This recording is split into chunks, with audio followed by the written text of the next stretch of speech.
Monty, there are a lot of people going through some things right now, and adversity is all relative, as we all know. It can be as tough as somebody not understanding algebra 2 to somebody who doesn't know where their next meal is coming from. You've dealt with it all. Just in context, can you give people an idea of what it is that you went through growing up, yet here you are?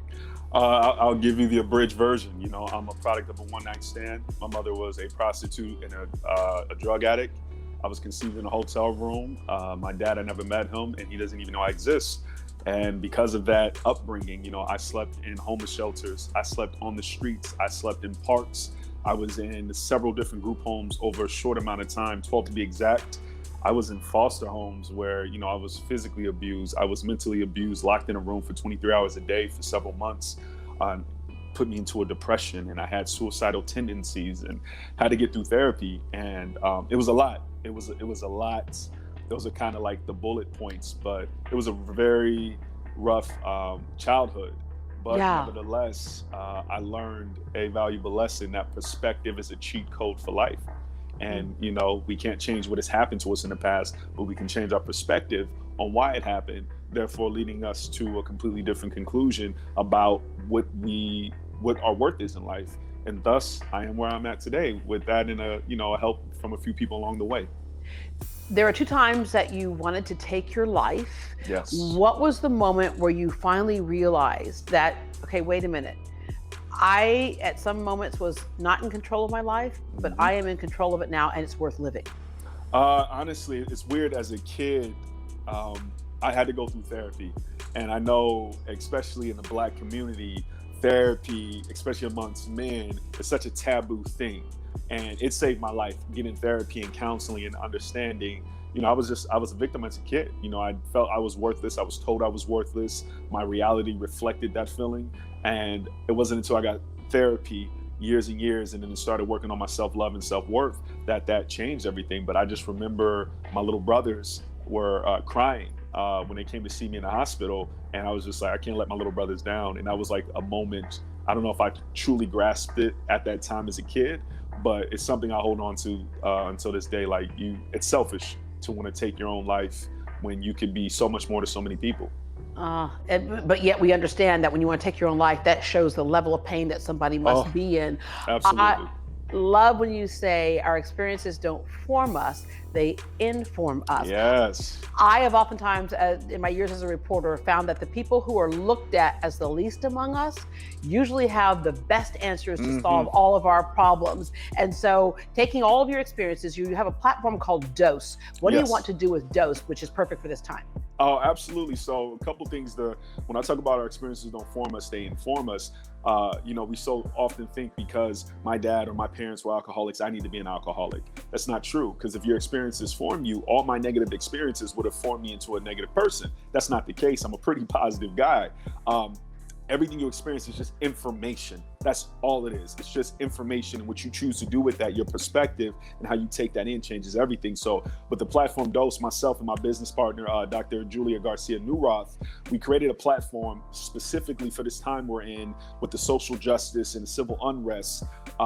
It's to amplify Black voices, to share lived experiences, and for people to explore their own biases. So we are constantly cataloging experiences every day that African Americans and Black folks here in America go through that seem ridiculous and unreal to people who aren't people of color. And so you get to read, you get to watch the videos, and you get to learn from that shared experience so that people don't, it's this thing called feed fatigue. You go online, there's so much negativity, especially involving Black folks right now. And so we just found a way to alleviate that, and people can go on there, read these stories, watch these videos, answer these questions and prompts so that you can explore your own bias and therefore make a better informed decision. And we can start humanizing everyone instead of the dehumanization that we see going on so much right now.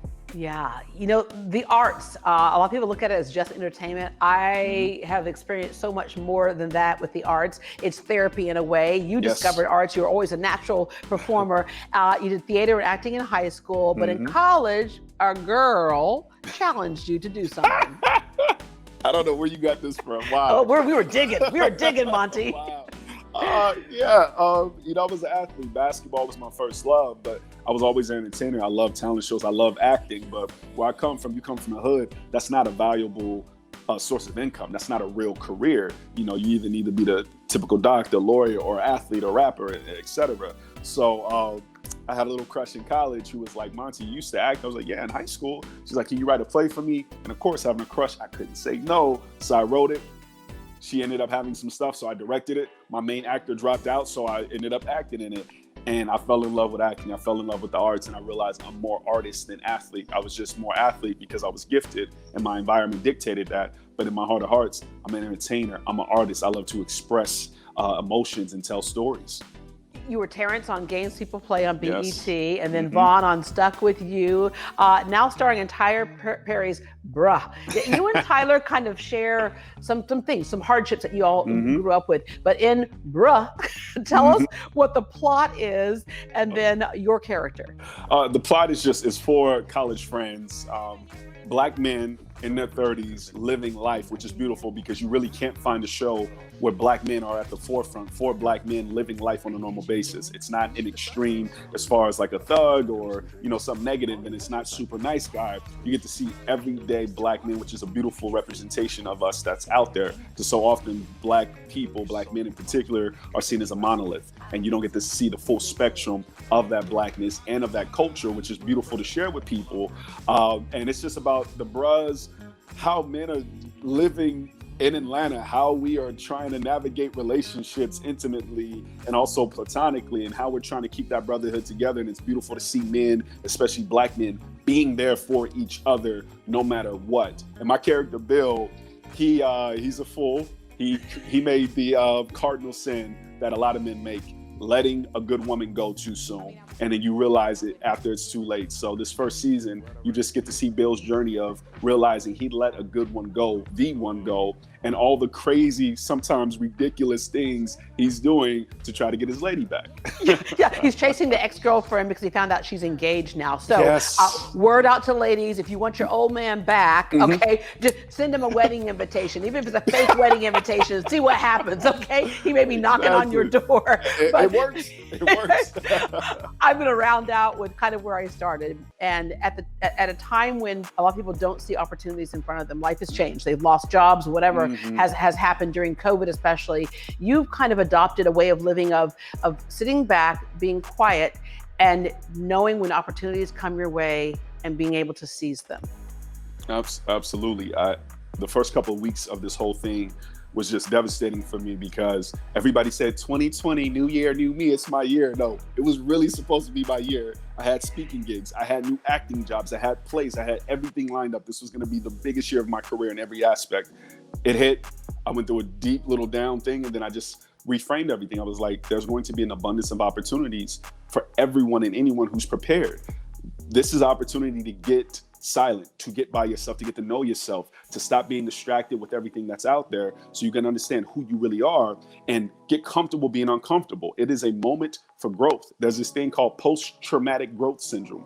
We're going through a global pandemic. It's traumatic, but the growth that comes from that can be tremendous if you lean into it and if you believe it so. And that's exactly what's happening. And I say this as humbly as I can. I have had an amazing year despite everything that's going on, because I've decided that I'm going to make the most out of this year. And if anybody adopts that mindset, I promise you, you will find a blessing within all this craziness. I promise that. Yeah, 2020 is kind of symbolic, isn't it? 2020. So what's your vision? What's your vision? Define your vision. You have done a great job of that. Thank you so much for being such a great role model. You have another girl who has a crush on you now. I'm just gonna let you know right now. Hey, I'm receiving. Thank you so much. I'm not to be your mama, but I got a crush on you. Hey, I receive it. Thank you.